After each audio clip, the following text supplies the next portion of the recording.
To go to heaven, to go to be with God forever in heaven, means to become like God. This is the Christian call.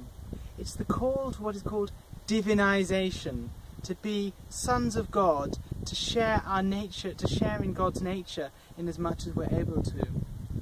God is going to make us like himself. And fundamentally, this is what the supernatural life, the spiritual life on earth, is leading us towards. As we grow in the spiritual life, through prayer in particular, but also through the sacraments, we become more like him. And so actually, everything we do in our spiritual life is about preparing us for eternal life. We're beginning to live the life of heaven here on earth. As we journey up the mountain towards God, a change necessarily takes place. Just as it would do if I were to climb Mount Everest. One of two things would happen as I went up the mountain. Either I would become fitter and stronger, or I wouldn't make it to the top. In the same way with the journey up the mountain towards Almighty God, a change has to take place in my soul. And that change is a shift from being egocentric to being theocentric. My whole soul has to become fully given over to Almighty God, to be centred on Almighty God.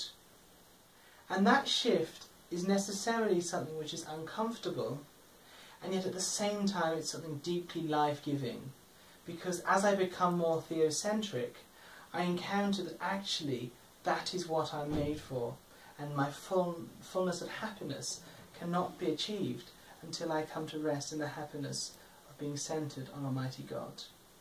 If this shift is going to take place within us, that movement from being egocentric to theocentric, then we have to grow in our contemplation of Almighty God. Now, as we've discussed in this course, primarily that happens through prayer and the sacraments. These are the supernatural means through which we contemplate God. But there are also natural means. God is the fullness of truth, beauty, and goodness. And thus, when we encounter truth, beauty, or goodness, we are in some sense encountering God through natural means. This means that we need to be attentive to the growth within our soul of an appreciation of truth, beauty, and goodness. Ask yourself, am I someone who loves truth? Do I always try and be truthful in my dealings with others? Likewise, beauty. Do I put an effort into appreciating beauty in the world? Remembering that beauty is something objective. It's not just something in the eye of the beholder. And it's something which I sometimes have to put time and effort into learning to appreciate. And finally, goodness. Do I appreciate the goodness of others? And am I seeking to grow in virtue in my own life? Virtue is a little bit like exercise.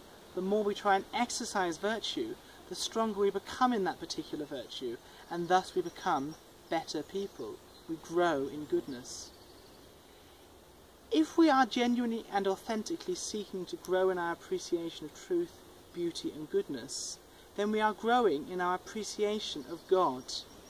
And in this way, the whole of our lives can nurture that growth within us of the spiritual life, and thus that process takes place more and more of becoming less egocentric and more centred on Almighty God, theocentric.